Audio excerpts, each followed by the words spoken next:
Okay, greetings, brothers and sisters. So I hope people will share this video, and those people who watch my channel know I don't usually say things like that.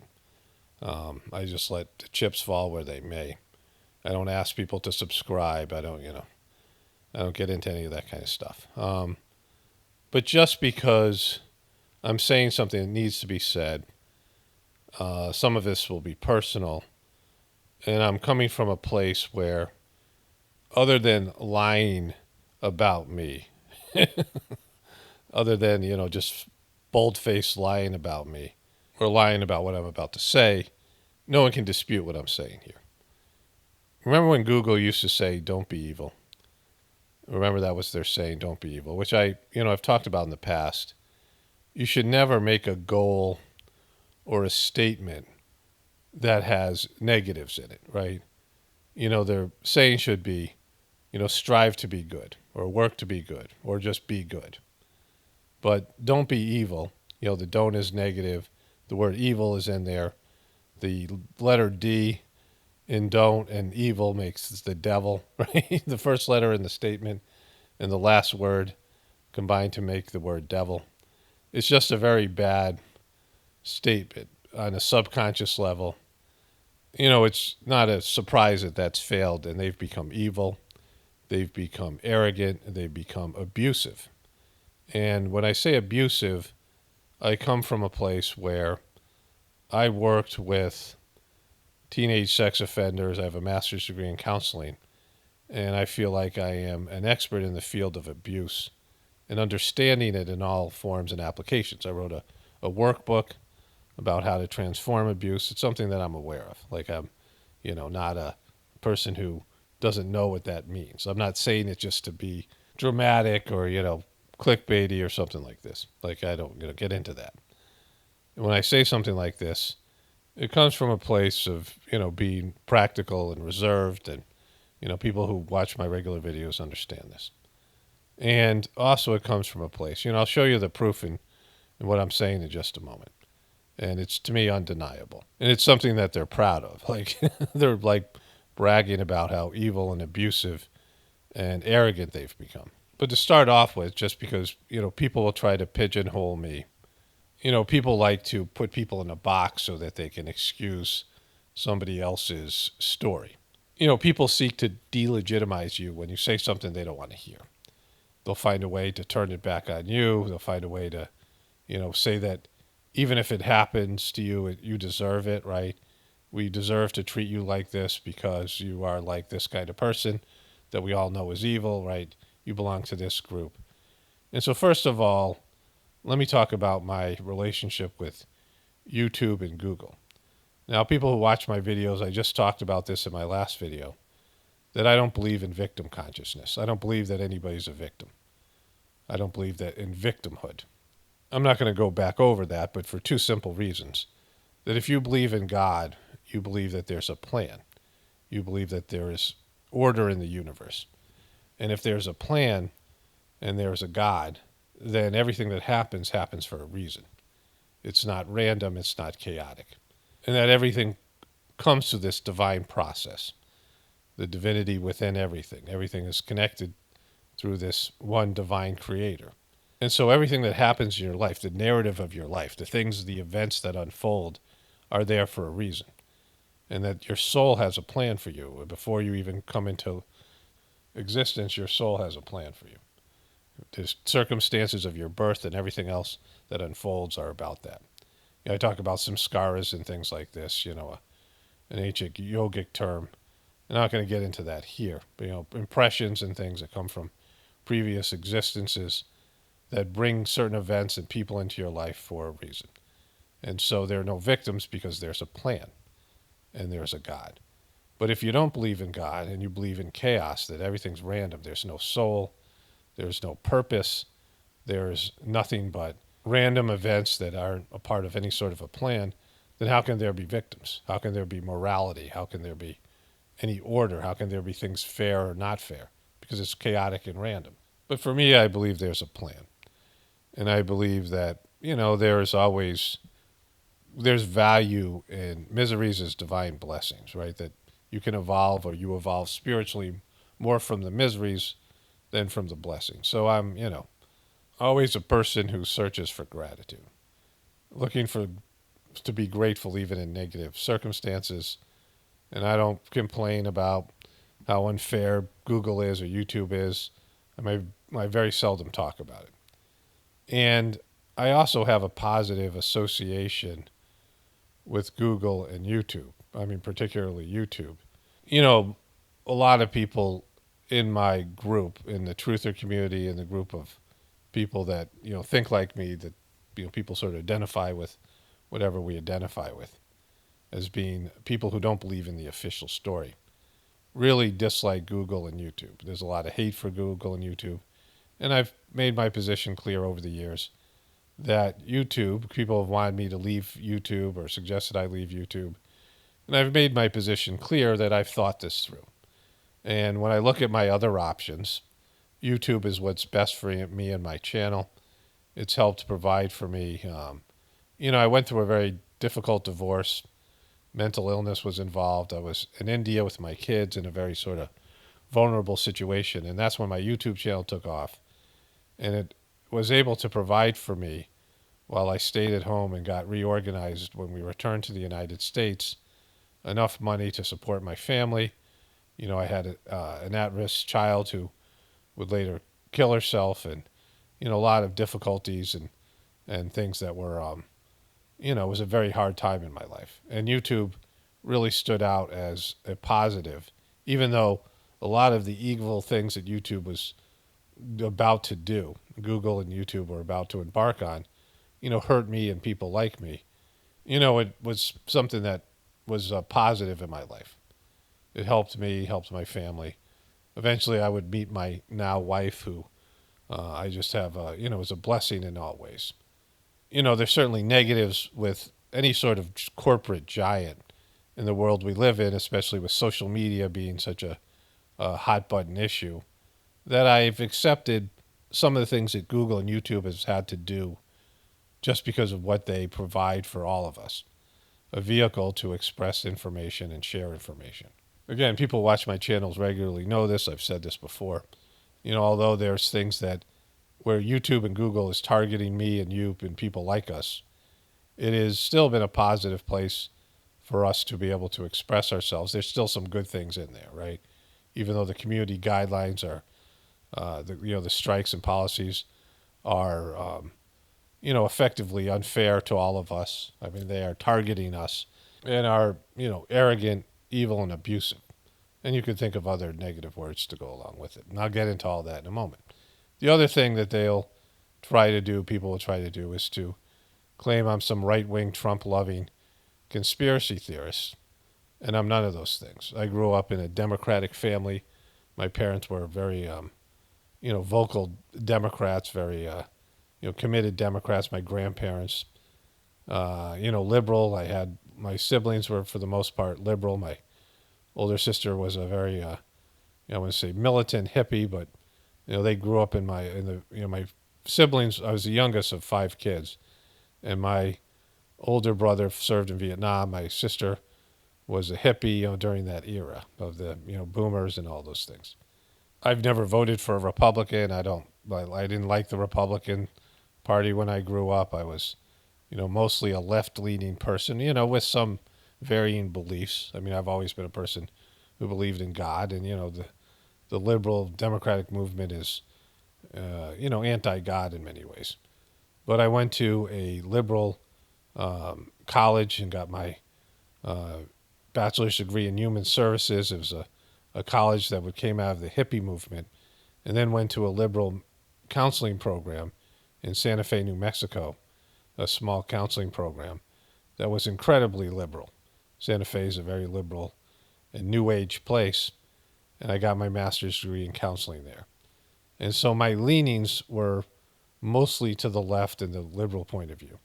It's only because the obvious fall of liberalism and the Democratic Party into what we see now, and my being a truth seeker, that I've been able to reconcile my upbringing and my, the groups that I identified with, the groups that I was a part of, and see that they've, gone south, that they've gone to the dark side. And our country and the media and social media has gone along with them. Okay, so with that all out of the way, the fundamental business that Google and YouTube and these various other social media platforms and search engines provide for all of us is that they connect you with information. Google's central job is that you're looking for information and they're supposed to provide it for you. I mean, the purity of a search engine, if you're going to be a purely devoted search engine to connecting the customer with the information that they're seeking, I could see the value of them setting up a profile for you, gathering through algorithms all the information they know about you, and finding out things that you like and you need. And we know that they're good at this because how many of us have had a conversation about something, like my wife and I walking around, I live on a farm and walking around a pasture with only my cell phone as a possible listening device. And we'll bring things up, we'll talk about something. And I'll go on Facebook or some other social media site or even Google, and I'll get an ad recommending that very thing that we're talking about. We've all experienced that. Everybody's experienced that. And so that's how good they are about knowing what kind of things that you want. As well, in terms of my purchase history on Amazon and things like this, I'm constantly getting ads for things that, attract my attention, right? Things that are, they have a good profile of me and know the kind of stuff that I would be interested. They know what kind of ads to place for you, the things that you would like to buy. How many times I've been on Facebook and I see something and I'm like, hey, we need that. And, I'll go to Amazon and search for it, maybe a different version of it or something like that. But they know the kind of things that I am likely to purchase or be interested in. We all experience that. So the algorithms and their ability to profile you and understand what kind of person you are and target you with various types of ads and various types of, websites or whatever it might be, they're good at that. So being able to know what you're looking for, that's what their business is. What are you looking for? Like, what videos do you want to see? What, websites do you want to see? What news, where do you want to get your news from? What kind of person are you? What are you looking for? They know what we're looking for. They're good at that. They've developed that into a strategy to where they can find things that maybe you're not even aware you're interested in, or subject matters that are adjacent to the things you're interested in, and be able to present them to you. And then you'll use their products more because there'll be a whole new venue, a whole new genre of information sources that you'll start looking at because they figured out, hey, this person will probably like this, or this person will probably like that, right? And so that's their job. That's their job as a business, to keep you engaged, keep you interfacing with whatever they're presenting. Netflix did a documentary about this. It was an anti-conspiracy theorist documentary. And they talked about how these websites, these social media platforms, knew everything about you and would feed you all this information of things that you liked. And some of it was information that they deemed wasn't accurate, what they deemed wasn't truthful, what they deemed was something that you shouldn't have. And the people who want that information should be steered away from it. And this was this idea of fake news and these things and all the stuff that happened after Hillary Clinton lost the election. And they were saying that the internet caused something to happen that wasn't supposed to happen with Donald Trump being elected. And so they started to say, hey, let's no longer give people what they want. Let's no longer give them the information, access to the information, or recommend the information that you're looking for. Think about how fucking arrogant that is. Think about how evil that is. Think about how abusive that is, right? Where you're in a situation where you're searching for something and they have for so many years provided the results that you're looking for, the exact results that you're looking for. And they've been good at it. They've been figuring out what kind of person you are and recommending to you the things that you're looking for. They're there to connect you what you're looking for. But now they're saying, no, you don't want this, you want this, because we know better. And first of all, I want to say, fuck you. Fuck you. You're not better than me. You're not smarter than me. You're not more mature than me. You're not wiser than me. You're a corporation, right? You're, an evil corporation, like all corporations are. You're not my guru. You're not my parents. You're not my grandparents. You're not my, whoever people have who guide them. You're not my mentor. I'm not looking for you to, as an entity, right? As a liberal leaning corporate entity to steer me away from what I'm looking for. I mean, everyone knows this is true because they've admitted it. I'll show you the evidence, like just because I'll do that. Like, I don't need to, but I will. But because they've already said this is what we're doing. They came out and said we're going to recommend authoritative sources. And so there was an evolution of consciousness where people no longer bought into the official story. And the reason we haven't bought into the official story, or we're leaving behind the official story, is the people that tell us the official story, whether it be the politicians or the scientists or any number of people who claim to be the experts or the people that we're supposed to look up to, who are the knowers, and they're, telling us what's going on in the world, have been exposed as fakes and frauds and liars and, just horrible people. And the people who are reporting about this, the news agencies, are the same. And they are, no longer trustworthy. They were never really trustworthy, but when I grew up, there wasn't the option of the internet. There wasn't the option of free expression of information, where the, various, the very narrow bandwidth of what, we call, in air quotes, the official story was limited into the left-right paradigm and all these things, right? Limited to the right and left and the Democrat and Republican or science versus God or whatever it might be, right? Liberal versus conservative. And there was this binary system. And you had to fit into one of these two categories.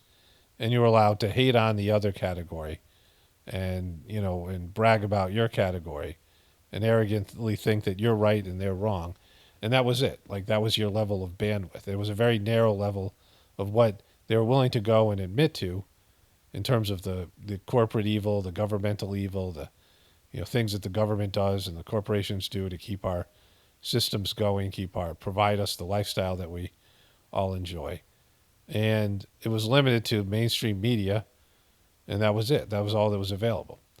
But then you had the internet where people could express various levels of their own experience and their own expertise and bring in new narrations, new narratives of what the world's about, what our system's about. And people chose that, with all of its flaws and all the disinformation, all the, emotional stuff, outpouring, whatever it was. They chose that over mainstream media. And organizations like CNN and MSNBC and Fox whined about it.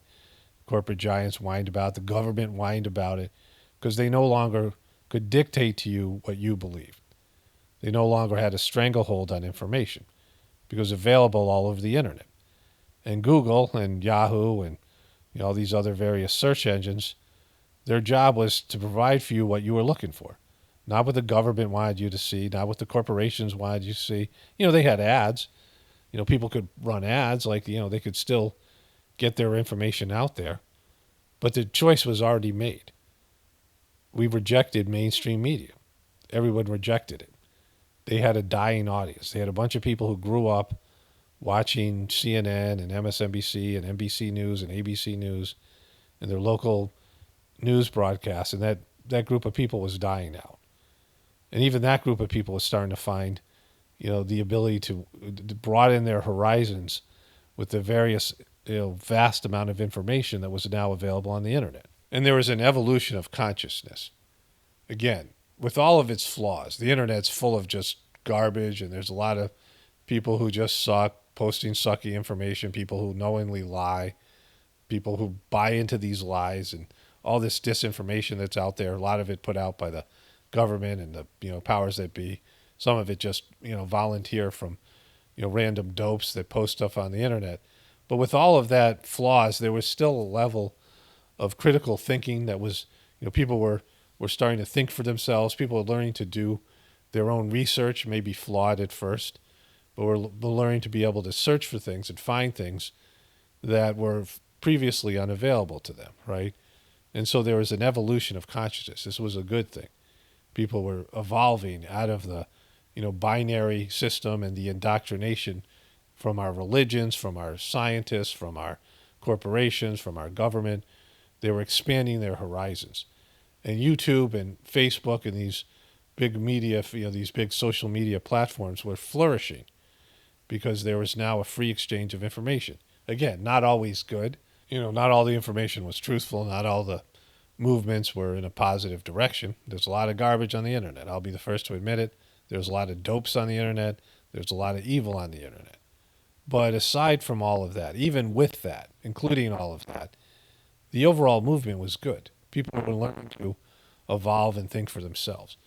There were some of them were going on a information journey, a exploration of their consciousness and confronting some of the things that that tied them down and limited them as people, and people with different learning styles, and people who didn't fit into the indoctrination of our educational system were able to reclaim their curiosity, reclaim their thirst for information that had been beaten out of them by authoritative educational system that limited their abilities. And so for the most part, it was positive.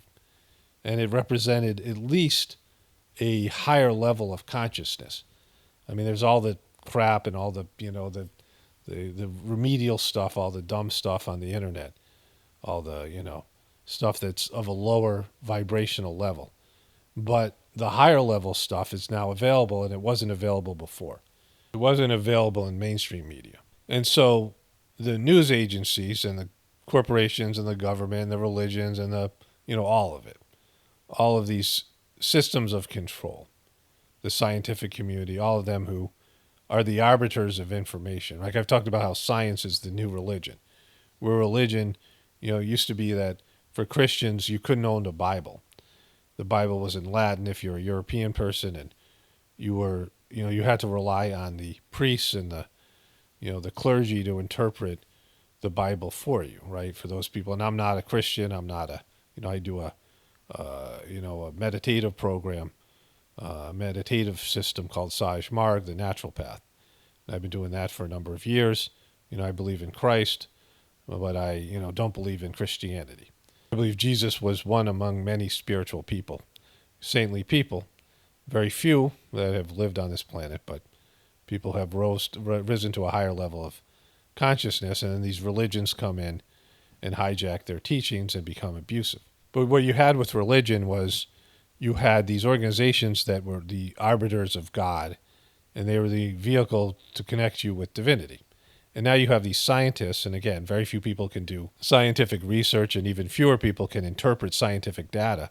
So they were like, well, we're the only ones we're going to tell you what this is about. But these people, of course, were corrupted by corporations, and they were bought and sold, just like the clergy were before them. They had their own agendas. They were, bought by big pharma, whoever it might be, and they would push a dishonest agenda, claiming that they were the only experts, and you had to listen to them. We saw this happen during the COVID period, right, where this is abusive. That's abusive, and it's dishonest, and it's, arrogant, and it's evil. All of these things. And YouTube and Google and Facebook went along with these things, as did the mainstream media that was pushing for it, because they lost control. And the corporate entities and the powerful organizations and the people who run the world didn't like that they were losing control. That people are now evolving to make up their own decisions, to make up their own minds. And so that had to be negated, this evolutionary movement. So everybody who's involved in suppressing this movement is an anti-evolutionary, anti-truth, anti-God, anti-progress piece of shit, right? That's what you are, as an organization, as individuals who help with this. You have to let these things just go and flow in the natural direction. And there's no putting the cork back in the bottle, even if it means the end of our civilization. And that's ultimately what it would mean. Because if people were able to understand the true nature of our civilization, the economic system, the hedonistic system, the way it disconnects us from God, the way it abuses not only nature, but it abuses other people. If you really knew how other people were suffering to provide for you your lifestyle, and you had a heart, you would only come to one conclusion, and that is that this system has to go. And plus, this the illusion of the debt-based economic system and all the rest of it, right? Truth only leads to one thing, and that is the end of a system based in lies and fraudulent concepts and unnatural behaviors. And if that's where we're going, if that's where the internet is taking us, if that is where this new technology is taking us, with the ability to see past the very limited official story, then that's where we're going. There's no stopping it, right? That's what's meant to happen. That's, at least for some people, that's where they're going to end up. And it's good. It's a positive thing. Even if it ends life the way we now know it, even if it ends this system that we're all 100% dependent on. And I talk about this extensively in my other videos, that truth is the kryptonite to this system. That truth and this system can't coexist. So let me go switch over, and I'm just going to show you some of the proof. Some of the, it's admitted to. This isn't like a secret. This isn't like they're covering this up. They've set their intentions. They said they were going to do this, and they did it. And they're admitting to being evil, abusive, arrogant, and all the rest of it. Okay, so let's get a little background here. So the internet had been a problem for a while for the people that control the system, the people I call the controllers. But they really didn't acknowledge this problem till the election with Hillary Clinton and Donald Trump. Now, Hillary Clinton had twice the money as Donald Trump. And so in elections, that would be almost an assured victory. But she also had a more experienced, seasoned ground game and political team behind her. And she was a seasoned politician in terms of getting out the vote. And she was endorsed fully. She controlled the Democratic Party, which was later revealed by a book by Donna Brazile, who was the interim DNC chief after the disgraced Debbie Wasserman Schultz was fired for being hacked and running the party into debt. The party was, the Democratic Committee was $12 million in debt from Obama's last election. Hillary Clinton came in and bailed them out with her overwhelming ability to raise money, and she controlled the Democratic Party. And so they were much better shape than Trump, who was a novice, who did seem to really not even care about being elected. Trump kind of admitted that he was just doing this as a publicity stunt, and then he gave up in the third debate. He just seemed to quit in the third debate. All the polls said that he was going to lose, and he seemed to just, accept the fact, even he never expected to win. Either way, going into election night, it looked like Hillary Clinton was a sure winner. The Republican Party never really liked Trump. They didn't want him. They had to accept him because of his very rabid fan base. Fox News didn't like him either. They turned on him in 2020, and they never really liked him either. Hillary Clinton had all the major media behind her. She had all the advantages. The system was actually rigged in her favor, and it seemed like she would be a shoo-in. And so when Donald Trump won, and again, I don't really believe in free and fair elections. I don't believe our elections are either free or fair. There's only a handful of people who can actually run for president, have a chance at being president, right? I mean, it's almost like winning the lotto in terms of the people who have an actual chance of growing up and becoming president. You can run for president if you're an American citizen, you're not a felon, and you're over the age of 35, I believe, which is probably around 2/3 of the population in America, close to 2/3. But there's only a handful of people who can run and win. The majority of people will never be president and don't have a chance to be president, right? And anything that involves power is manipulated and rigged and gamed. And so I don't believe, any of these things being real. But let's just go with what officially happened. And the official story was Donald Trump won, even against all odds. And Hillary Clinton, instead of stating the obvious, which is that she's unlikable, people don't like her, people don't love her. Donald Trump was hated as much as she was. Like the Republicans hate Hillary and the Democrats hated Donald Trump. But Donald Trump had people that loved him. Donald Trump had people that he inspired. Hillary didn't have any of that enthusiasm behind her because people don't like her. And aside from that, Hillary Clinton was breaking down physically. She had passed out 7 times that we know about. Just passed out. Some of it was on the campaign trail and cameras caught it, but some of it happened years before. And she had passed out and she had got a concussion or fractured or she did something where there was, a medical complication because of her just falling down. There are times that she just collapsed and needed to be supported by the people around her. And then every once in a while she would glitch out, like when she looked at the balloons with Bill Clinton when she won the nomination. They were celebrating at the Democratic convention. She just glitched out and freaked out. She had these coughing fits. I mean, I could show you all this, but it's been well documented. And there was some evidence. People thought she had MS. Other people are talking about her having some kind of neurological disorder. Right-wing people thought she had Kuru. Some of these other theories that were out there. But she clearly wasn't physically up to the task. There's also a lot of evidence of her being an alcoholic. She was on the campaign trail and she was always getting drinks at places. She played a bartender on a Saturday Night Live sketch, right? And so whatever it was, she really was not physically and mentally up to the job. She seemed to have aged quicker than Donald Trump and was having trouble campaigning. She wasn't liked. And she didn't have the enthusiasm that Bernie Sanders had or the enthusiasm that Donald Trump had. In fact, there was almost no enthusiasm about her at all. She wasn't somebody that people gravitated to. But all that was ignored by the experts.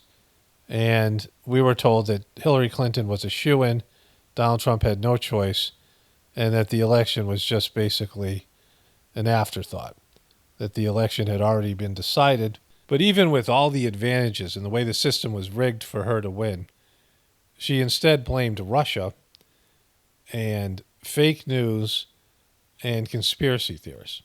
And so now there was acknowledgement of a problem where it was believed that so-called conspiracy theorists and alternative news and people expressing their opinions and sharing their research and information and sometimes deceptive lies, just like the mainstream media, was now a player and could be a kingmaker, and that was unacceptable.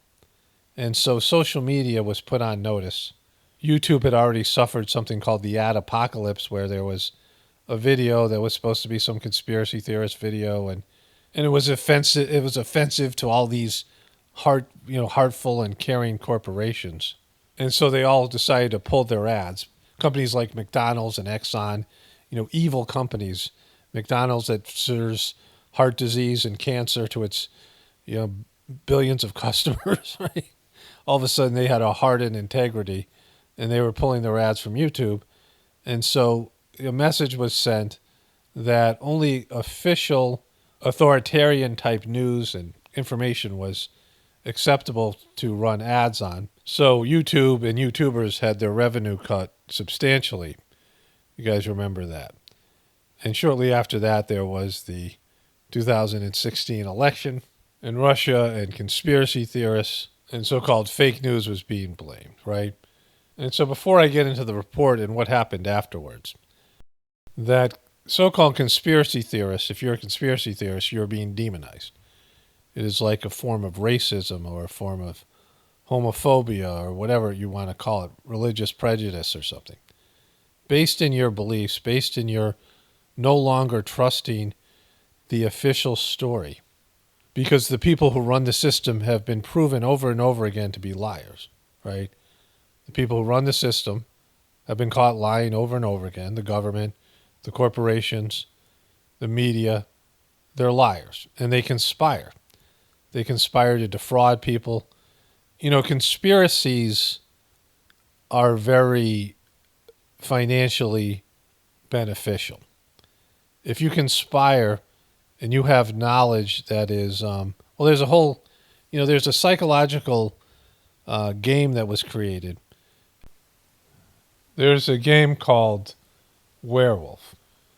The game's available on Amazon, and it is a social deduction party game that was originally invented by a student, a Russian social deduction game created by Dmitry Davidov. And the game models a conflict between two groups: an informed minority, though the villagers, and informed minority, the werewolves, and an uninformed majority, the villagers.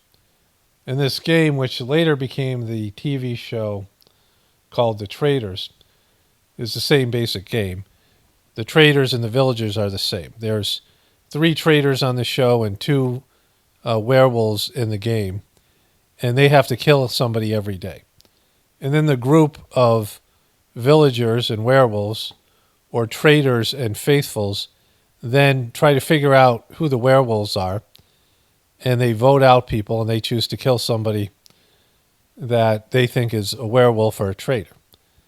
And the werewolves and the traders almost always win the game, because the uninformed are always weaker and less effective and efficient than the informed, right?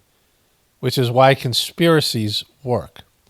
Why when you conspire and you have an agenda, a secret agenda, and you are selling it to people without them knowing about it, you're going to become very powerful and very rich, because this type of exercise always works in your favor. And when it doesn't, then another one will, right? If one fails, then another one will. If one conspiracy fails, or you get caught, or it just collapses, then another one will succeed in its place. And we know this, right?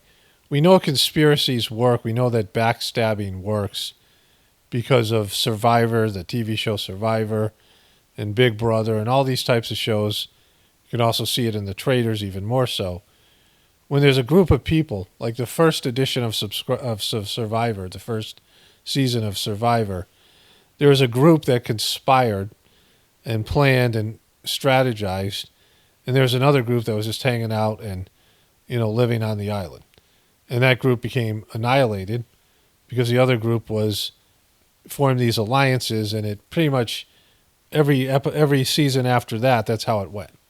There were alliances, and then there were people who weren't in the alliances, or one alliance was stronger than the others, and we see how it works.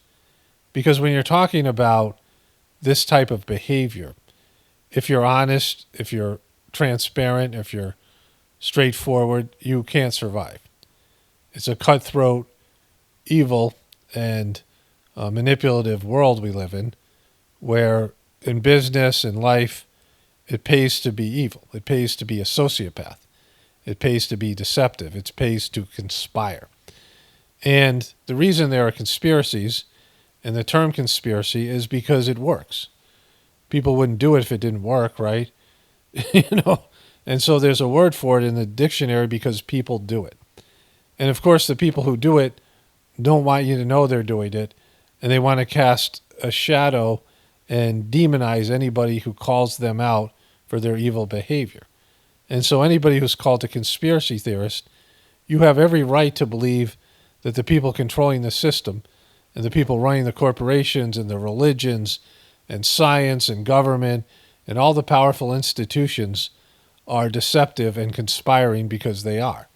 If you look at the majority of TV shows and movies and whatever it is, there's a conspiracy, right? You look at the Star Wars, the 3 middle movies that were made, where the dark side takes over from the Jedi. The guy who's the Sith Lord is running a conspiracy, a governmental conspiracy. He's making clones and he's doing all these things. And you see it pretty much in every movie where the government is portrayed as evil, the government conspiring, corporations conspiring. It's even on sitcoms and TV shows like that. People believe in conspiracies, and they like conspiracies in their plot lines and their movies, because, people conspire, and everyone knows that happens. The Democrats have all these Trump conspiracy theories about Trump. And Hillary Clinton, she had these conspiracy theories about a right-wing conspiracy against her husband. The great story here, for anybody willing to find it and write about it and explain it, is this vast right-wing conspiracy that has been conspiring against my husband since the day he announced for president. You mentioned attacks on the early 90s. Right. Do you still believe there's a vast right-wing conspiracy? Don't you? I'm asking you. Yeah. It's gotten even better funded. They brought in some new multi-billionaires to pump the money in. And look, these guys play for keeps. They want to control our country. Senator Sanders and I agree on that completely. They want to rig the economy so they continue to get richer and richer. They could care less about income inequality. They solve their consciences by giving big money to philanthropy and, getting great pictures of them standing in front of whatever charity they donated to. But make no mistake, they want to destroy unions. They want to go after any economic interests that they don't believe they can control. So two things here. Why wasn't Hillary Clinton called a conspiracy theorist? She had a conspiracy theory. Again, it was a theory. I mean, she had whatever evidence that she could provide, right? But we already know, the second thing is, we already know if one side is conspiring, if the Republicans are conspiring and the Democrats aren't, then the Republicans are going to win. When one side goes dirty and the other side stays clean and honest, the honest side always loses, right? And so just to be competitive, if one side's cheating, we realize this with the whole steroids debacle in Major League Baseball and cheating in the Tour de France, where Lance Armstrong, these other people were doping and taking testosterone. You can't compete against somebody who's cheating. Cheaters have an advantage. That's why you cheat. That's why you conspire. And so the people who are winning, the people who are doing well in society, in politics, in media, in all of it, on every level, religion, the ones that are doing well are the ones that are willing to cheat and go to the lowest level of behaviors and will do anything to win. We know this, and we know that we're very competitive, and we're competitive people here in America and globally, and that winning at all costs is a part of our DNA. So Hillary Clinton was a conspiracy theorist, but she also was a conspirer. And she conspired to take over the Democratic Party, the DNC. Like I said, Donna Brazile said this in her book about this. And she and the people who ran the DNC conspired to rig the election against Bernie Sanders. Donna Brazile talked about this. She was the head of the DNC. She saw what was going on. She called Bernie Sanders to apologize. And so Hillary Clinton rigged the election so that she would get the nomination. So we know that she was willing to cheat in election before she ran against Donald Trump. She was guilty of conspiring and cheating in election, according to the person who was in charge of the DNC.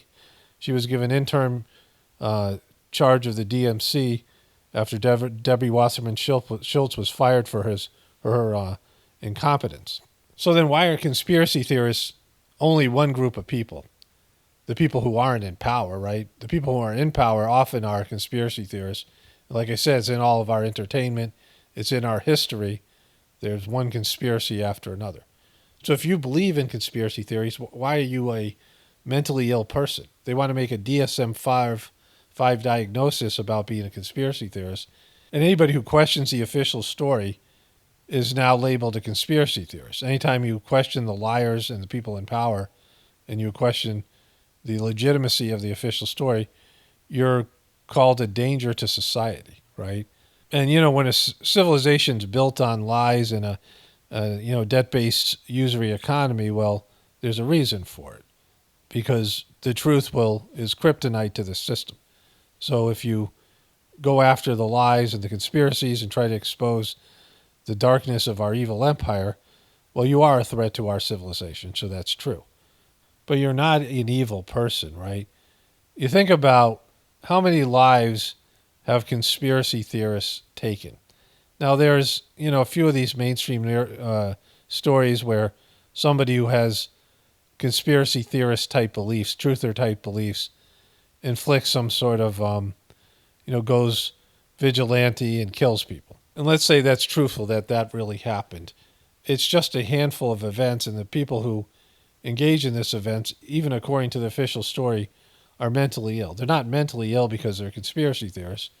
They're mentally ill, and they also believe in conspiracy theories. And I'm considered a truther, a part of the so-called truth movement. But the truth movement is disorganized, and we don't get along with each other, right? There's no organization. There's no money. We don't have a lobbying group. We don't have lawyers standing up for our rights. We don't have anybody speaking for us in terms of the power structure. We're all just labeled, people who are evil. I mean, many of us are contributing to society. Many of us are people who have never committed a crime. We're law-abiding citizens that don't agree with the official story, but we disagree with each other. We don't have a, unified movement. We just don't believe in the liars anymore. That's the one thing that we agree on, and it's about 60% of the population, because almost everybody, even Democrats and Republicans, they question the government. They question the official story. At least they're willing to question the other side. If you're a Republican, you question the Democrats. You believe in the deep state or whatever it is. Liberals question Trump and the right wing and these things, delegitimize his government, and they're and mentally they do this, right, and they both believe in conspiracy theories about the other side. But those people are okay, because for the most part, because those people are still adhering to the left-right paradigm and the belief that there's one evil side and one good side, and they represent the division that perpetrates the continuation of this dysfunctional system. But you know who does kill people? Well, corporations. We know that, right? Corporations have been responsible for all kinds of deaths, the polluting of the environment, and all kinds of horrible things. You know who else kills lots of people? Governments. The American government killed over a million people. The American military killed over 1 million people in Iraq, most of them civilians. That's just one war. Never mind what they've done to people in their own country. Never mind what our government did to the Native Americans or the slaves or any of these people, right? Governments kill people at a far higher rate than criminals or any other group. And Joe Biden, being a part of the Obama administration and those horrible wars and voting for those wars and being part of all those wars, he droned, I believe it was 10 people, 7 of them children, in Afghanistan. He ordered a drone strike against something he called ISIS-K without providing any information, and he killed 7 kids and a number of adults. Obama was droning people as well. Of course, George W. Bush was in charge of the war. So both parties, the political hierarchy, murdered so many people in the Middle East based in evidence we know that is false now, that Saddam Hussein had nothing to do with 9/11 or these other events, and that these wars were illegal wars that were immoral and violated the rights of the people that lived in these countries, right? And governments kill people in their own countries as well. So who's more dangerous, a government or a bunch of people who say the government's lying, right?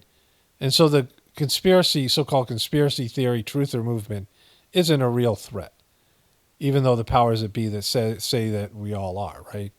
And it's an organic, evolutionary movement where people who are in an abusive relationship say, hey, we're not going to tolerate this anymore.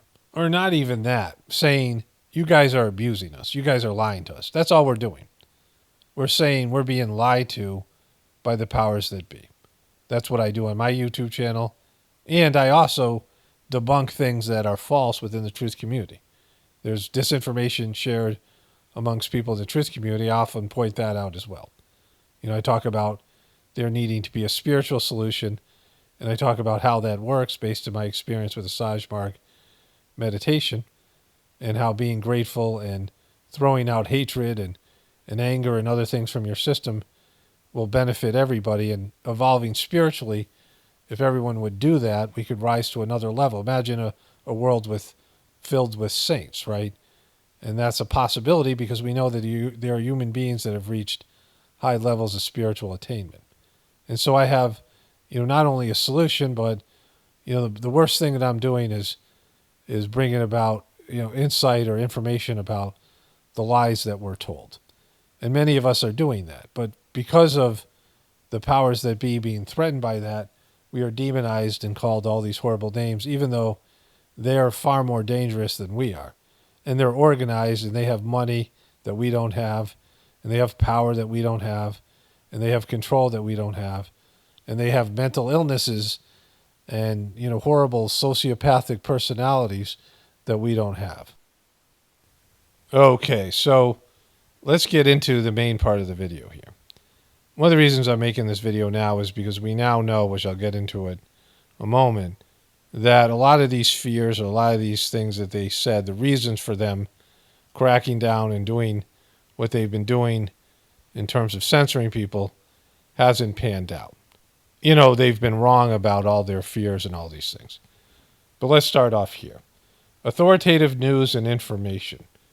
There are times when you come to YouTube to catch up on the latest news or simply learn more about the topics that you're curious about.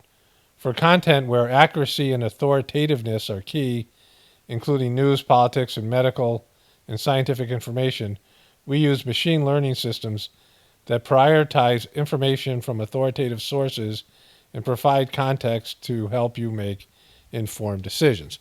Now, we could debate all day on the level of truth in the official story. And I don't do that. I mean, if you disagree with me about the legitimacy of the official story, that's your prerogative. I'm not here to change your mind, right? This is something my viewers know, my regular viewers know that I don't get into.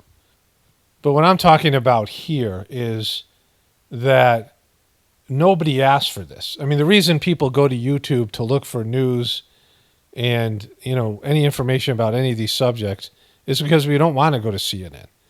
I can find CNN, right? CNN's everywhere. I can find MSNBC. I can find Fox. I can find Fauci. I can find, any Pfizer representative or any kind of official story. I already know what the official story is, and most people do. And so the people who know the official story and are looking for something else, we should be able to opt out of this thing right here. We don't need you to educate us. You're not our parents. You're not our teachers. You're not any of these things. You're not doing this because, as customers, we asked for it. In fact, we haven't asked for it. You've lost viewers. You've lost people using your platform because of this. Nobody asked for this. We don't want the authoritativeness and what you guys consider the authority, right? The authority is what we're debating. That's what this is all about. I don't believe that CNN is an authority. I don't believe they're an honest authority.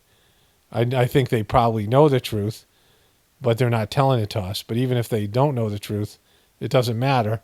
They're not somebody that is a trusted authority. MSNBC, Fox, all these people, medical institutions, they've been shown to be liars and deceivers. I don't believe them to be the authority. We disagree on that. And there's millions upon millions of people like me all across the globe. We no longer trust you as the authority. And so we look at the authority as something else. Many of us just want somebody to give us, at least a sincere view of what they believe, and then we can decide for ourselves. We might look at many different sources, but you guys have excluded all that, right? Elevating authoritative sources. We raise authoritative voices for newsworthy events in search results and up next panels. In addition to current events, authoritativeness is also important when it comes to topics prone to misinformation, such as vaccines. In these cases, we aim to surface videos from experts like public health institutions in search results. So YouTube has a customer base. YouTube has two kinds of customers: people who are watching their videos and people who are providing content for YouTube so people will come and use their platform. So they have users and people like me who are content creators, but also people like me who watch videos on YouTube, right? We search for things and we go to YouTube to watch videos. And if we're interested in a certain subject matter and we have a point of view, we have an orientation to the world, and if we don't believe in the official story and we don't believe in the so-called authoritative sources, the authoritarian sources that they're pushing, the authoritativeness, we don't look at them as being the authority. And they've been proven to be untrustworthy. So, our opinion is validated. But even if it wasn't, we're a customer.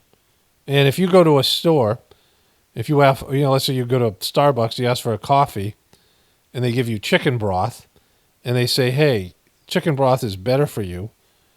Coffee, and they give you a list of reasons that coffee is bad for you, and you should rather you chicken broth. They give you all the reasons that chicken broth is better for you, and you throw the chicken broth back at them, right? Because that's not what you ordered, right? Who are they to tell you to drink chicken broth, even though chicken broth is better? But in this case, the stuff that they're pushing isn't better. And the fact that CNN and MSNBC and the authoritative sources and Hillary Clinton are all whining about it is because people have rejected them. They're not digging them. They can't create an audience. They can't, they're being beaten by, the alternative media, right? And so nobody asks them to do this. They're not serving their customers. And so they also have people they have to answer to, which is their advertisers. And I can see that they have to do something. I don't mind the things that they put underneath videos or whatever it might be.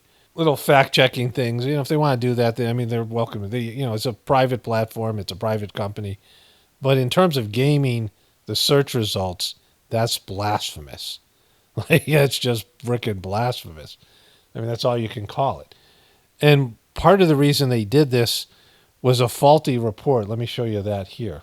So one of the major reasons for the censorship that was being done, and I don't want to call it censorship because these are private companies, but it's more than just that, right? The reason for making these drastic changes, and we're going to get into the effects of these changes and all the hypocrisy behind it. But in 2016, the NSA, the CIA, and FBI put out a joint report, Background to Assessing Russian Activities and Intentions in Recent Elections, the Analytic Process, and Cyber Incident Attribution. And so this was a 25-page report. And the majority of the report, they talked about the report here, had to do with GRU, and they talk about here, the General Staff Intelligence Directorate, GRU, probably, again, they don't know. They're saying they don't even know. This is speculation. Probably, this is a conspiracy theory. Probably began cyber operations aimed at the U.S. election by March 2016. We assess that GRU operations resulted in the compromise of personal email accounts of the Democratic Party officials and political figures. By May, GRU had exfiltrated large documents of data from the DNC. The DNC should never have gotten hacked. Podesta, here is, so this is a interview with John Podesta in 2014. And he talks about NSA and espionage, and this is his interview. Podesta, 65, is a special advisor to the U.S. President Barack Obama. And then it says he went to Berlin to have some sort of meeting with the prime minister and focused on cybersecurity, data protection, NSA surveillance. Podesta was chief of staff under U.S. President Bill Clinton. So this guy was a former chief of staff who was Obama's special advisor. And he wrote a paper himself. He did a study with other, prominent people in the government intelligence community. And he wrote a paper on cybersecurity. This was Obama's cybersecurity expert, and he talked about it significantly. We don't collect intelligence to suppress criticism or dissent. We don't collect intelligence to disadvantage people based on ethnicity, race, gender, sexual orientation, or religion. We don't collect intelligence to provide a competitive advantage to U.S. companies. The president narrowed bulk signals intelligence collections and all this stuff turned out to be not true. They collect information, anything they can get, they've collected. And we know this is all lies. It's all come out, right? It's all come out with various whistleblowers. All the information's come out. They collect everything. We know we're being spied on in every possible way. But on top of that, this whole video is about how they've had to game the system to push forward their worldview. And it's mostly a Democratic worldview. The Republicans are part of this. But it's mostly a left-leaning worldview. But either way, they're trying to exclude any other opinions and make it hard for people to find them by forcing Google and, YouTube or whatever cooperation they did on their own. Who knows how this all went down to game the system. This is why this whole video exists. So he's lying here, right? He's lying in every possible way. But he says, collection for specific security threats, counterintelligence, counterterrorism, counterproliferation, cybersecurity, force protection of our troops and allies. I think you'd agree with that. In combating the transnational crime. That's a clear case of my dyslexia, right? Transitional time or transnational crime. Either way. So he talked about cybersecurity, wrote a paper on cybersecurity, and then he got hacked like no one in the history of getting hacked got hacked, right? Like his hacking was epic, and they also hacked the DNC. So that's a complete failure of Obama, the DNC, and the rest of them. So there was real problems there, right? And then it says here, public's disclosures of Russian collection data. We assess with high confidence. That's how they expressed, with mild confidence or confidence or moderate confidence or high confidence or extreme confidence. So they don't know for sure. So this again, they said probably up here. There's probably. It says, we assess with high confidence that GRU used the Guccifer 2.0 persona DC leaks and WikiLeaks to release U.S. victim data obtained in cyber operations publicly and exclusively to media outlets. And so they talk about Guccifer 2.0 and GRU for the next so many pages. And then they get into Russia Today, which is the majority of the rest of this thing. It starts on page 3 here, and then this is page 4, and this goes for the rest of almost the whole thing's on Russia Today. RT's coverage of Secretary Clinton throughout the U.S. presidential campaign was consistently negative and focused on her leaked emails and accused her of corruption, which, of course happened. The leaked emails was at least partially their fault. I mean, they're responsible to keep their stuff safe, right? They're in the government, and they couldn't do it. Also, she had her own private server for classified documents, which was a real scandal.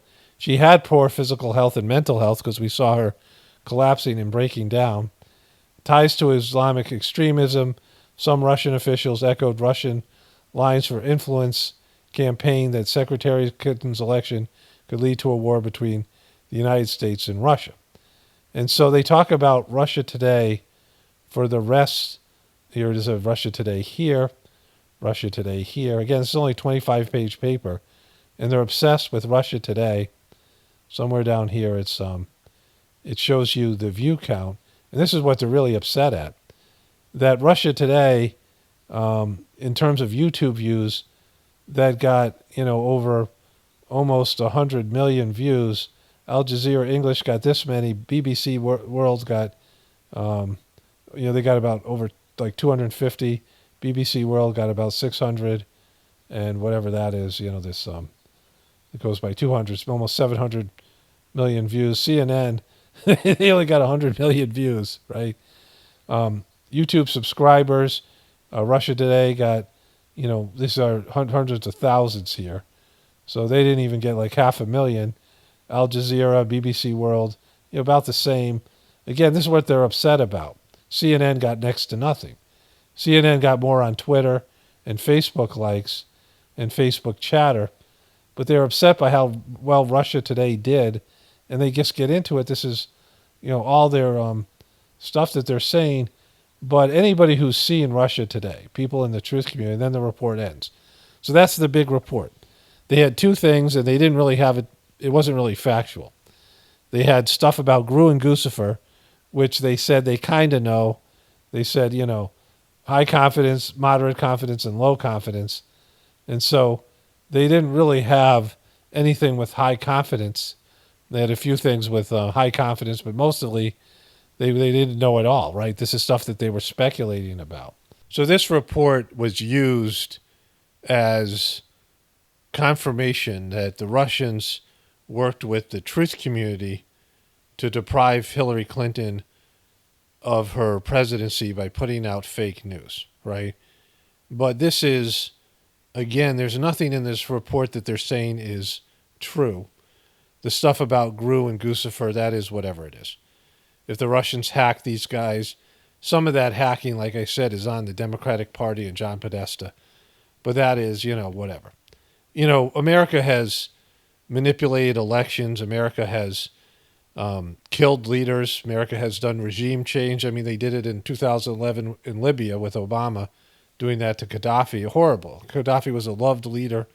He was doing what the UN wanted him to do. He was about to reach all the Millennium Development Goals, and they just killed the guy. You know what happened in Iraq, in Afghanistan, wrecking those countries, doing regime change, depriving them of their resources, setting up puppet governments. America's been doing that for years.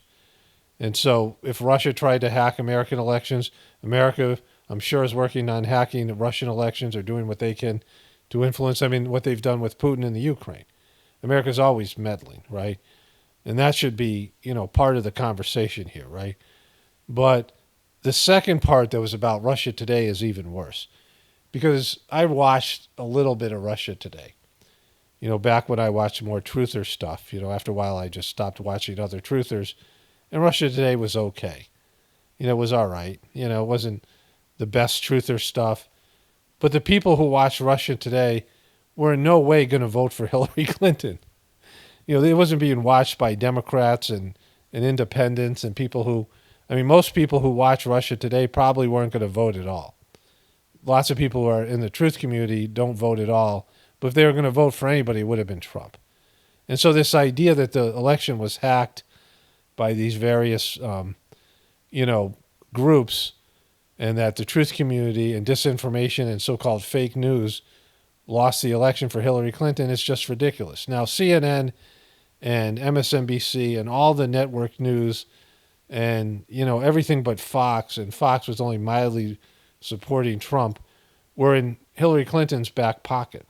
She had all the advantages of owning mainstream media that was putting out information that wasn't true, that was, treating her differently than they treated Trump. And Trump had Russia Today, and you're saying that cost her the election? It's just stupid. It's silly.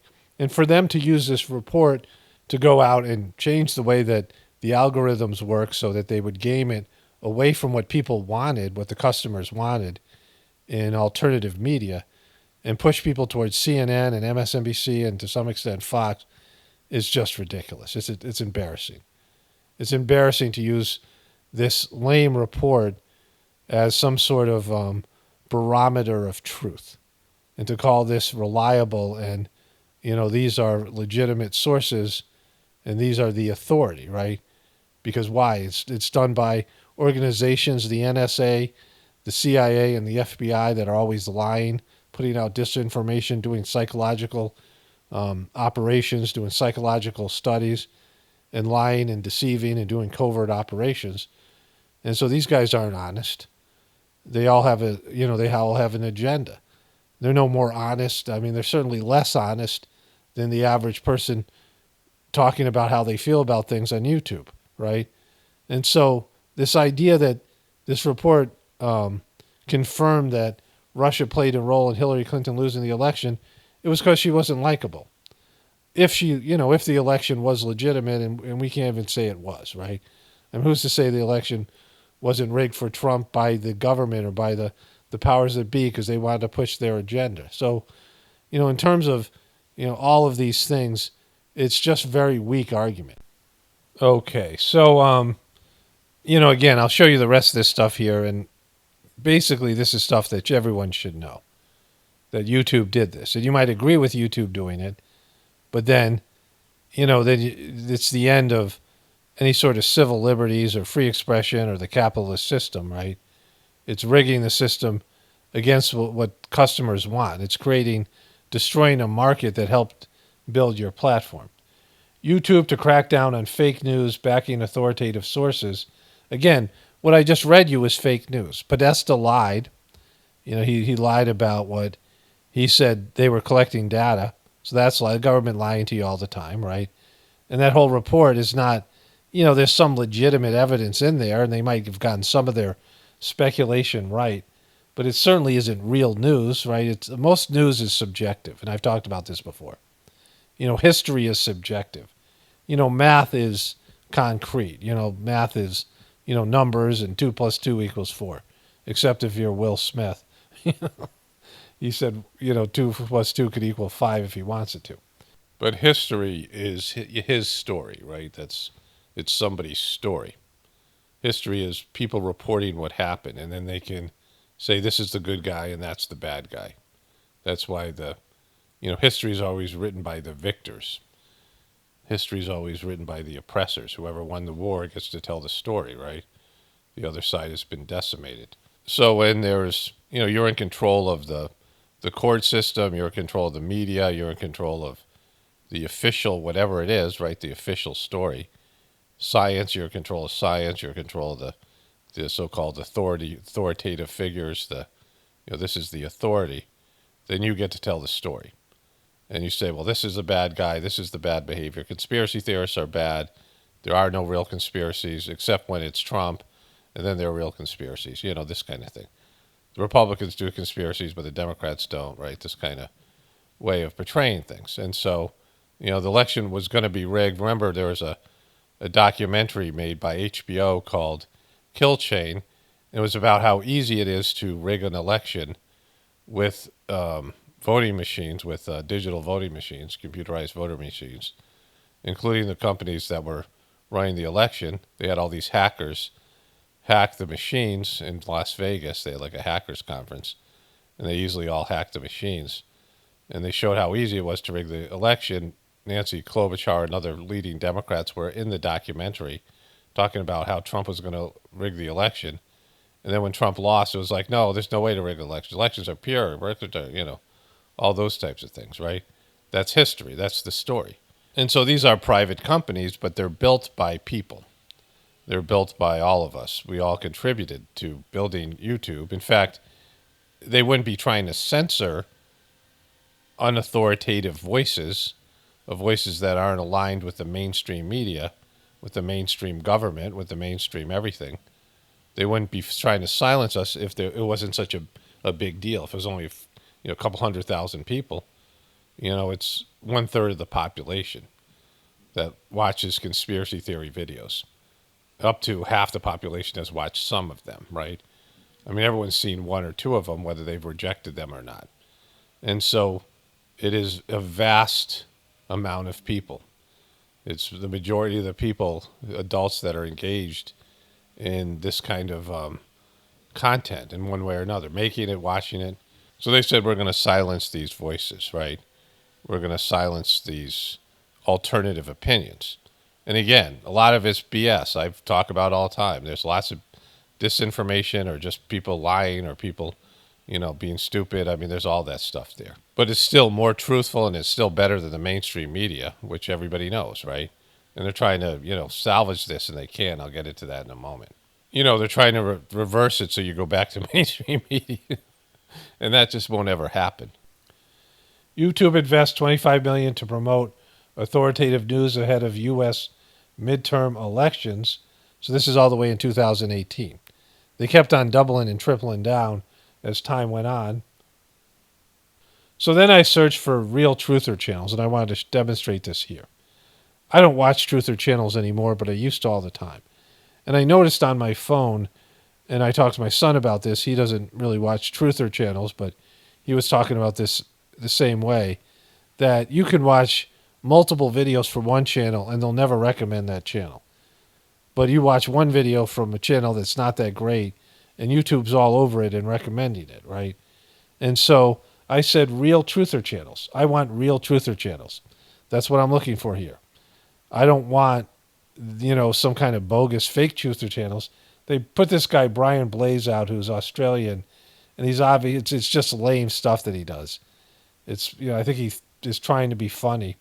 And they're recommending this guy all over the place, and he sucks. And he clearly isn't a truther. Here's another one from him. 60 Minutes. Yeah, we're not looking for that. Another one from that guy Brian Blaze. Unexplained Proof of the Devil is Real. The History Channel. and then Brian Blaze on Joe Rogan, and that's all they recommend. Then they get into other things here. I watch some basketball stuff and just, for entertainment. So when I open my phone app, I would say 8 out of 10 recommended videos is some sort of sports related, basketball related stuff. And I'm just not into it that much, right?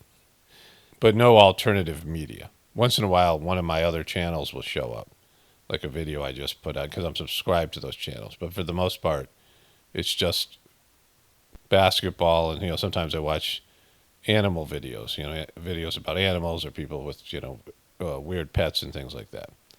But, for the most part, there's no alternative media ever recommended. I mean, never. There's never anything like that. There's no truther stuff ever recommended. And I might watch some, different sort of a channel that YouTube wants to promote, and I don't like it. Like, I'll watch like 10 seconds of it, and they'll recommend it to me for like weeks. And my son said he had the same thing happen. That channels that he didn't even like, he watched like one time or whatever, and they won't stop recommending it, right? They won't, leave you alone about the thing. Scanning through your feed, if you click on this here, let me just show you this here. So here's my normal YouTube feed. And there are these, whatever stuff they're recommending. Majority of stuff here is basketball. Some stuff I don't even know why they recommend it to me, right? But on your phone, it doesn't show you here. But on your phone, if you click on this, it'll give you the option to say, don't show me this channel again. But I tried to do it in the search engine, and they wouldn't let me do it because I was trying to get rid of all these channels that they're recommending to me to see how long it would take before they recommended a real truther channel, because that's what I want. And everything that they see me produce as a content provider, everything that they know about me, which is a lot, they know what I'm asking for. But they said, we know better, and we're going to recommend this other stuff here. And so then here I search for real conspiracy theory channels. Same thing, to a different way of saying it. Again with this guy, Brian Blaze. Watch Mojo, don't want that. The odd one's out, don't want that. Watch Mojo again, Brian Blaze again. That's not what I want to watch, right? Like I haven't ever watched any of these channels. Never once did I look at anything like these channels. It's not what I'm looking for. Who the fuck are you to tell me to watch this when I'm looking for something else? You know what I'm looking for, and you're withholding it. You pricks, right? You arrogant, evil, manipulative, abusive pricks. Like, who are you to exclude what I and other people want to watch and push this crap on us?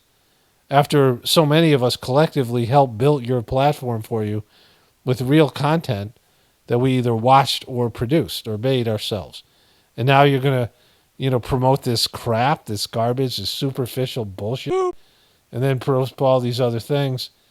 And, you guys suck. Like, you've gone to the dark side. It's embarrassing how bad you are.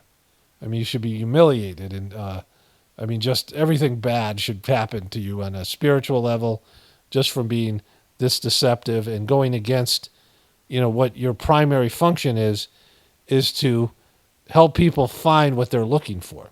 Your bots and your machine learning. I tried to advertise on YouTube because they stopped recommending my channel because they're shadow banning me. I'm in the editing process. We're going to add this. I discussed this over a series of videos. And so they were running my ad. I made a video ad, and they were running my ad. And I asked them, I was talking to a sales guy, who was in charge of my ad account and Google. And I said, I want to run this exclusively on YouTube channels because I had a 15-second ad I wanted to run before videos. And, my wife had a good idea. And she said, well, maybe they have a way of, you can just pick the channels. So I asked the guy, and he said, well, you can recommend channels you want to run ads on. And the channels they were running the ad on were horrible. Like, they're wasting my money. And, people aren't going to watch the ad anyway, but when they do, they're not going to come to my channel because it's not my audience. Like, it was just bizarre stuff, so far away from, anything that I want to run. And, when I put in keywords, and the other way that you do is you put in keywords, they wouldn't have any keywords like conspiracy or truther or truth or spirituality or nature. Even farming, they didn't have homesteading. Like, I talk about homesteading stuff on my, just to get somewhere in the neighborhood of the people that watch my videos, the people who, other channels that are similar to mine. And they don't have any searches for people in the truth community, even though it's a massive demographic on YouTube. It's 1/3 of the population are in some way, into alternative media. But they've excluded that whole demographic, which is, it's not racist, but it's like, racist adjacent, right? It's a way of being prejudiced because of people's beliefs and demonizing those people and say you're not worthy of, being considered an advertising demographic. And so the guy said I could recommend YouTube channels. And I don't watch truthers channels anymore, like I said before, because I like my opinion to be my own. Like I don't want to be influenced by other people in the truth community. A lot of this stuff in the truth community is, like any kind of movement, there gets to be set, there's a worldview that everybody sort of adopts, right? And there's truth or facts that aren't facts. There's things that most truthers believe that aren't actually true, which I started to find out years and years ago. I've been doing this. I've had this channel since 2007 and been making these videos full time as a job since 2014, so 10 years. And I've, been a part of the community, before 2007. And so, I'm aware of the ebbs and flows and things. But, I assess my own, when there's an event, I have my own way of thinking about it. And I don't want to be influenced by the group of, the egregore of the group, right? And so I don't really know that many truther channels. A lot of them have disappeared, the ones I used to watch. And so I asked my audience, what other channels do you watch that you think there's a cross-section of audience? And they gave me about 50 or so, 60 channels. And some of those channels weren't monetized. But the ones that were, I recommended. And I said, look, I want to run ads just on these channels. And the guy said to me, well, I can't do that. I have to submit my, whatever it is to the bot, machine learning and the bots. That even though I was the customer and I said, I want to run my ads on these channels, and these channels were going to be cheaper because they're not desired channels, because they're truther channels. And it's the exact audience, it's the exact people I want to reach who are, my viewers watch those channels as well. So it's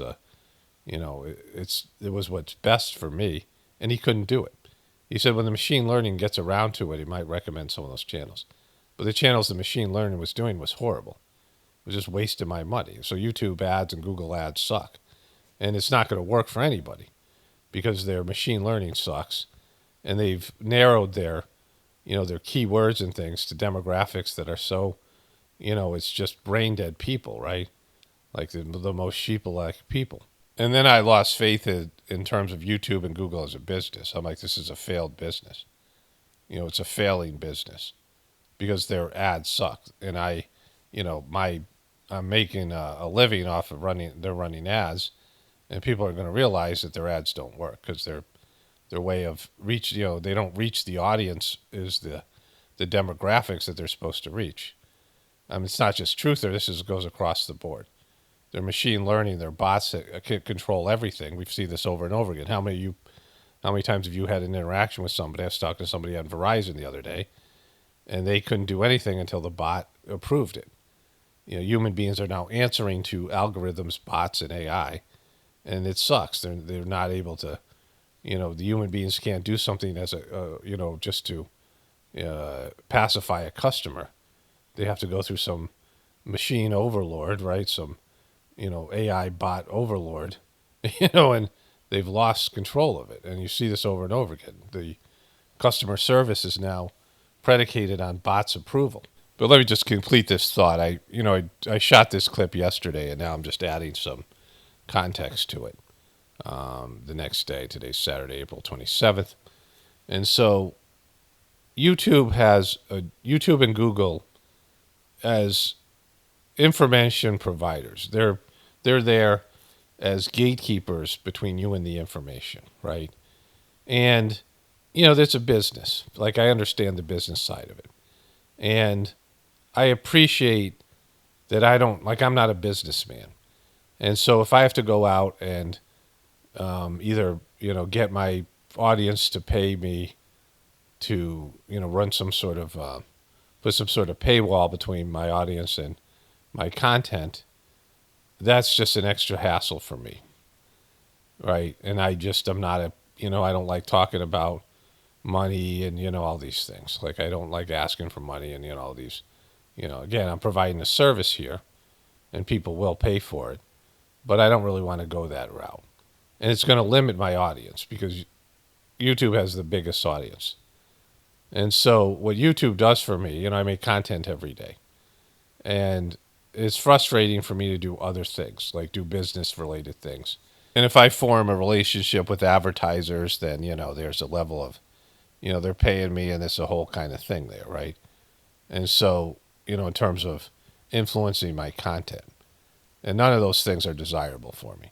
So what YouTube does for me, which I appreciate, is they go out into the business world and they secure advertising revenue, and then they run ads on my channel, my various channels.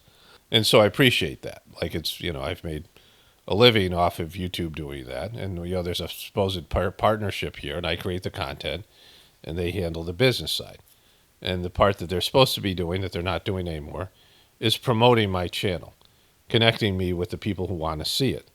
And I'm not saying they should promote me to people who don't want to see it, but there's a vast amount of truthers out there that are looking for channels like mine, and YouTube no longer recommends those channels. And even to the people who are subscribed, YouTube unsubscribes them all the time and doesn't recommend or let them know, give them notifications of new content. And I put content up every day. So YouTube is failing me in our partnership. And so, part of their job is to run they have to have their financial wing, right? I understand that. And they have to be, they're a corporation, and they're not going to be, I don't expect them to be truthers. I don't expect them to be alternative media. But they have to recognize the what they owe all of us in terms of we helped create their platform. A big part of their platform is in one way or another alternative media. It's YouTube, right? It's people going out and making content, and some of it's going to be about news events and things like this. And CNN didn't build YouTube. Neither does MSNBC. In fact, they're competing against it. And so instead of honoring all of us and the commitment and the partnership that we were supposed to have, they started to push CNN, MSNBC, and Fox, who have their own platforms and aren't really anything more than they have YouTube channels, but they're just crappy, things to, whatever, right? There's a violation of trust there, right? That, we are providing something for them, and we've had this kind of relationship, and they've just stabbed us all in the back and betrayed us. And again, I can understand they have to change some things. There's pressure on them to do all these things, right? But at the end of the day, your job is to connect people with information. It's like a person who prepares food, cooks food for people. Like, it's very simple. It's a simple understanding of what their job is. People are looking for information, and you connect them with the information. But when you start gaming the information and you start preventing people from getting access to that information, you're doing evil. You've become evil. You're picking winners and losers, and you're telling your customers, we know better than you. And, I can also agree with that. Like, democracy to me is failed because people are stupid. But I didn't make people stupid, right? It's the system that did. We have a system. You have the education system. The government has made an educational system, and then a social system.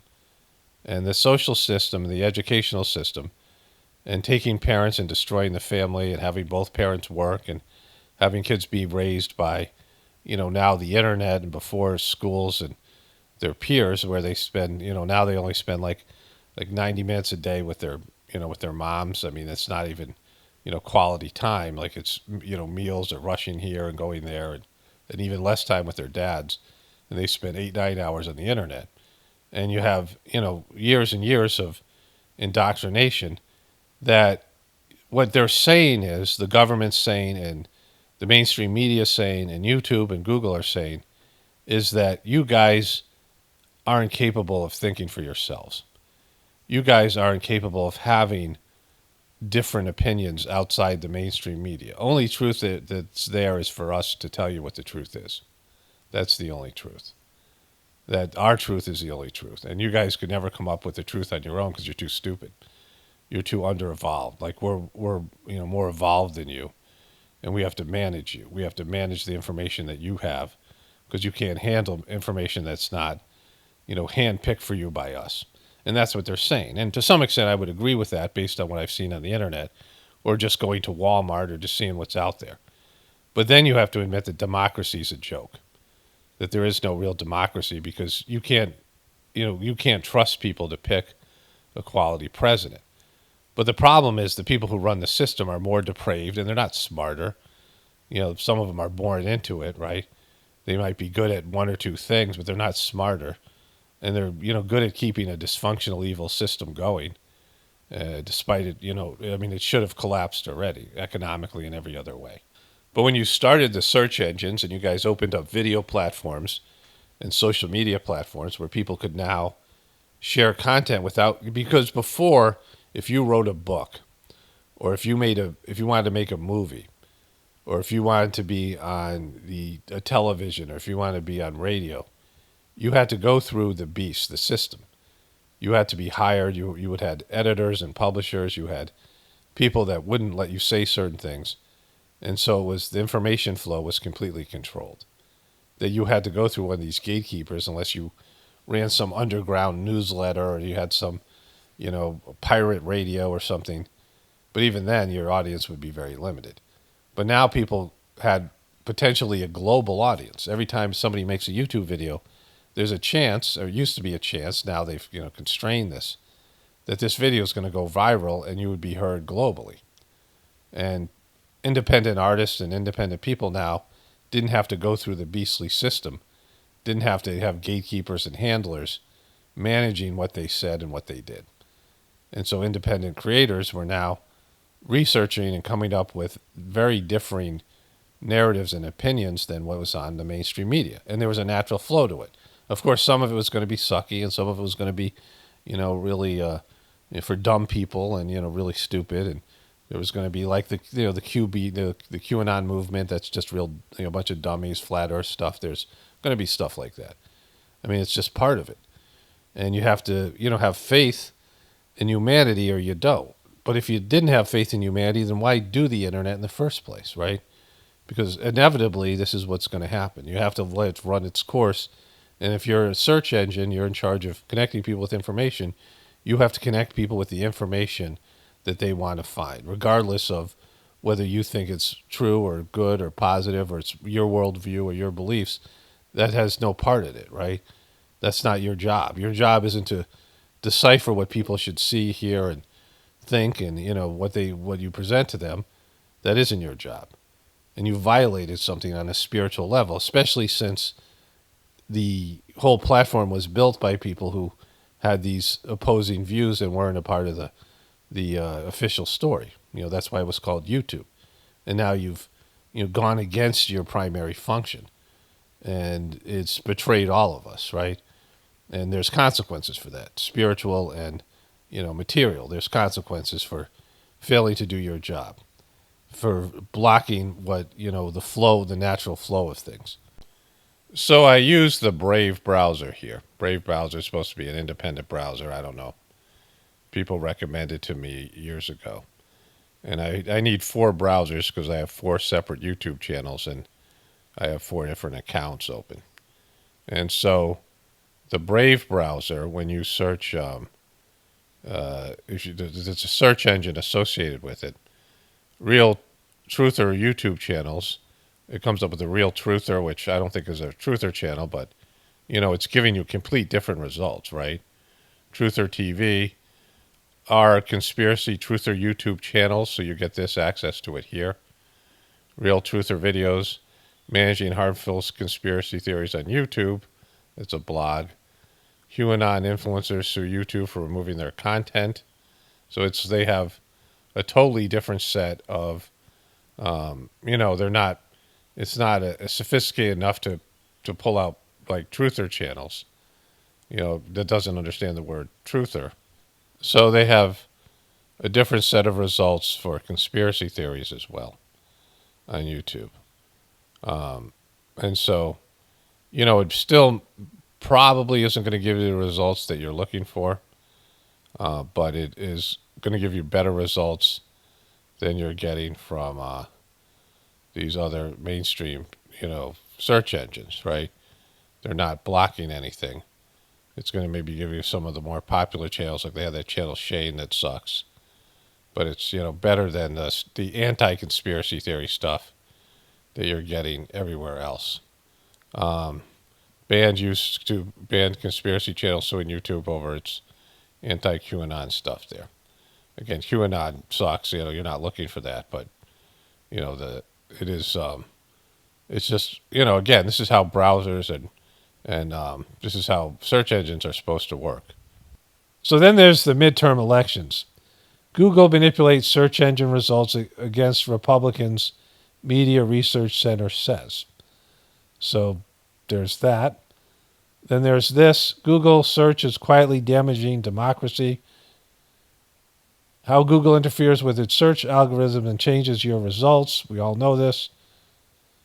And then Google helped boost Obama Clinton presidential runs while censoring Republicans, report says. It's all there.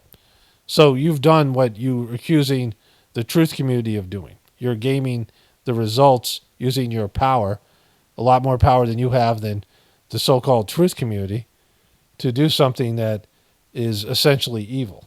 I just want to wrap this up, and I want to talk about this on a personal level, because like I said, I have really benefited from YouTube, not only as a content creator, but as a viewer of YouTube videos. It's my favorite app and platform. And so, not just because I do work here, but I enjoy the videos. Like, I use YouTube more than anything else. I'm not a really big social media person, but YouTube I enjoy.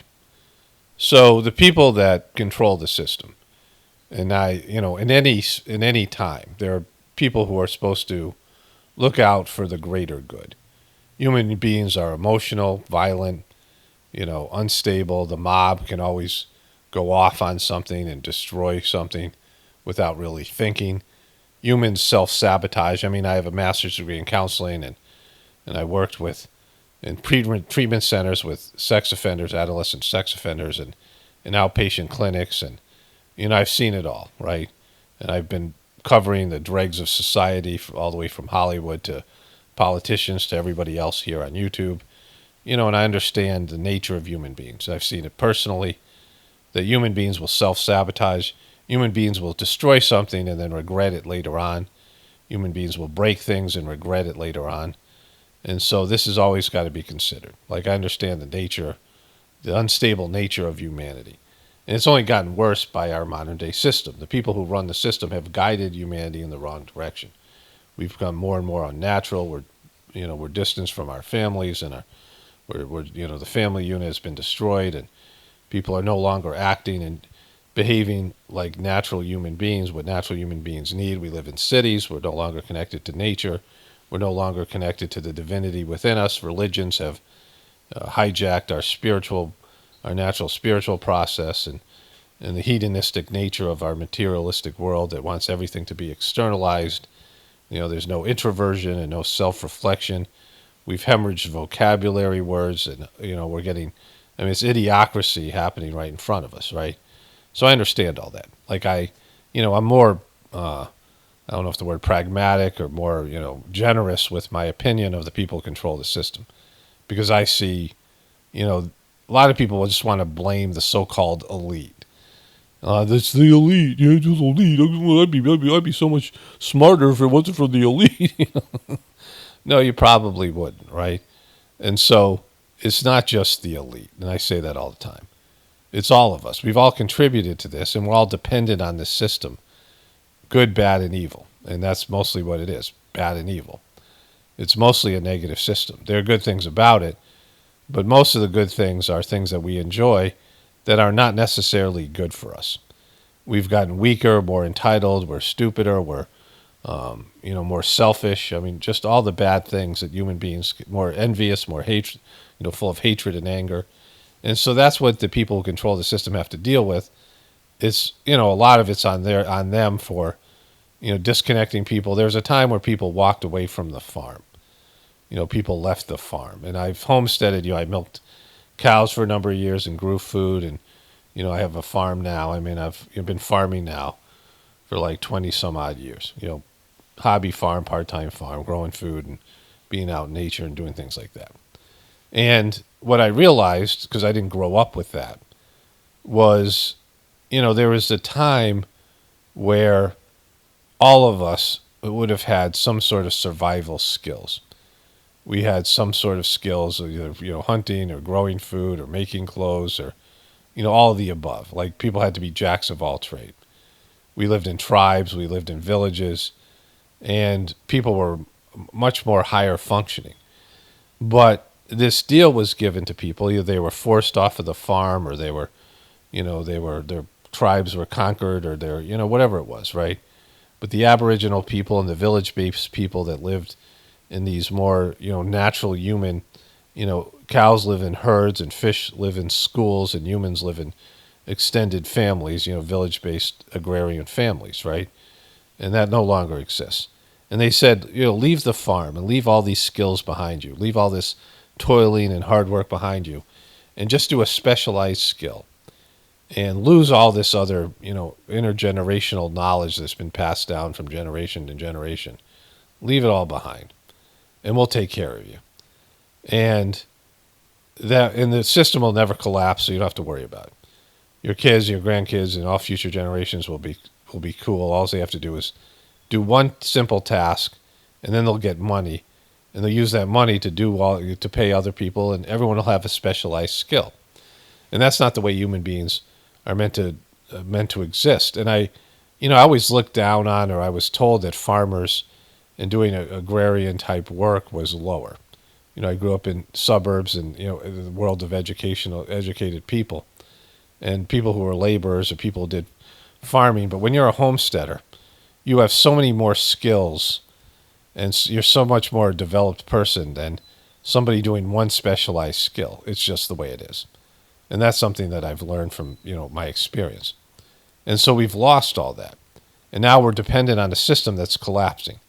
It's collapsing, first of all, morally, and the people themselves are collapsing. But it's more than just that. It's collapsing economically and, in every possible way. It's a system, it's an evil empire, and it was a system that, since it doesn't align itself with nature and the divine forces and divine rules and laws, that it was never, it's a scam. It's a flim-flam Ponzi scheme, debt-based usury economic system. And it's never supposed to last. Those systems never last. Debt is our wealth. And because of all of that, and I've talked about this in so many videos, we're 100% dependent on a system. We don't have the skills to do something else, and we don't have a backup plan. And that's scary for everybody. And it should be. But there's a natural evolutionary course that's going to, there's contingencies in a divine plan. In nature, there's contingencies. And when your system and the people in it get so messed up, like people are, so psychologically messed up right now, and so not what they're supposed to be, there's corrective measures to bring down the system that we're 100% dependent on. It's going to happen in one way or another. And one way would be people realize the truth of their, their bondage and the way the system is hurting us all, right? The system isn't making people better. It's making people weaker, more selfish, more entitled, and more mentally ill. And the people at the top of the system, the ultra wealthy, are the most screwed up people of all the, everyone's screwed up and they're really screwed up, right? Because this type of, the money and the opulence and the, the hedonism and all these things, the constant pleasure without any sort of, like something else to balance it out. You need pain, you need difficulties, you need things to overcome. And without those things, your personality fragments and you become sort of demonic. And all that, eventually everything's going to run its natural course. And when you engage in something and you start something, you have to let it run its natural course. And they started social media. They started the internet. and this is the way it's gone, and they don't like it because they're losing control. But you can't put that, you can't put the genie back in the bottle. It's going to happen. Like, you can make it harder for people, and you can be dicks about it, but the collapse of our system is inevitable. As I was saying before, democracy doesn't work. I have very little respect for people who would vote for Trump or Biden, because it's so obvious that they are not, worth voting for, right? That the system's broken. If those are the best two guys you can produce, two 80-year-old men who are both, moral degenerates and, bad leaders. I mean, they're not even leaders at all. They're both puppets in one way or another. And to pretend like there's something here when there's not, it's embarrassing, right? It's just wishful thinking. But people have a right to vote, and people have a right to be fans of these things, and it's going to run its natural course. I can't control it just because I don't agree with it. I can verbalize my opinion. People aren't going to listen to me because they think, they think there's a plan. They think there's a way out of this thing. They think there's a savior, and there's not, because the system itself inevitably collapses. All empires collapse, all civilizations collapse, and this one will collapse, and it looks like it's going to happen sooner or later. But there is a free flow of information, and there's people like me who understand that there is a spiritual movement, which is the next evolutionary step where people connect to the divinity within them and become saints, and there's a divine process that is available to people. As well as people, this is what pockets of the future means. People starting to live now the way everyone's going to live in the future. That when a civilization collapses, there's got to be people who see it collapsing and who start adapting. And this channel is about adapting. And it should be, available to people to give them the opportunity to start thinking about what it means for them to adapt. Just, the information, the way I present things here, is an opportunity for people just to contemplate what their role is and what their place is in the future, and whether they're going to be people who can survive a collapse of the system and how they'll go about doing that. Not in some paranoid way, a fear-based way, but just, looking at their lives and developing skills and connecting to the divinity within them, which will be mandatory for people in the future because of the problem was caused by, religions blocking people's interconnection to the divinity within them. And the system itself encouraging people to be materialistic and hedonistic. For me, I believe I have a solution. It's not my solution, but it's a solution that I was lucky enough to be a part of. And it's something anybody can do, is find the divinity that resides within their inner system, their hearts, and connect with the soul within. Everybody has a soul and an ego, and most people, egos have hijacked their soul's purpose. And that's where the problem has started here. It's a very simple problem. It's a very easy fix. It's not easy that people can do it, but it's simple. When people's egos relinquish control of their system and they learn to follow and navigate with their souls and their hearts, and the divinity, lights their way along their spiritual path, they become something more than this, right? They become selfless and service-oriented, and they become loving and nurturing, and their higher nature is revealed. And that's something that everyone needs to hear. And everyone needs to know that there's that potential. Not that everyone will do it, but at least they have given the opportunity. And YouTube has blocked that possibility in many different ways, right? Google, and they just keep on putting out this remedial stuff. People should know that there's, what's coming and how to prepare for it, and at least be given the opportunity to change. And I don't believe and have faith in humans changing. I've worked in the change business in terms of being a counselor and what I do here, working as a preceptor, a spiritual trainer in the Sagemark system. And I know that people don't change. I struggle changing myself. I know the whole thing. I know the resistance to change all too well. But at least they should be given the opportunity. And YouTube is blocking that in various ways. And that's just evil. And they have, because the higher always has to be included in the lower. There's so much low-level, low-brow crap on the internet. And there's so much low-brow, low vibrational crap in mainstream media. But there's a higher. the higher nature. We all have this, something that appeals to our higher nature, to our, the divinity within us, the soul within us. The best version of ourselves is inside us waiting to get out. And that has to be included. And when you exclude that kind of stuff for power and control, there's consequences. And you're being abusive and evil. You're doing something that you don't have permission to do. Like, yes, this is your business, but there's, a collective here. And especially something like YouTube and, the customer base being so vast, global. And, all of us have a say in the way this should go. That's how social media works. That's how the internet is supposed to work. That we all get to contribute something. And we start excluding that from people and pushing out a bunch of crap that had nothing to do with the creation of the platform.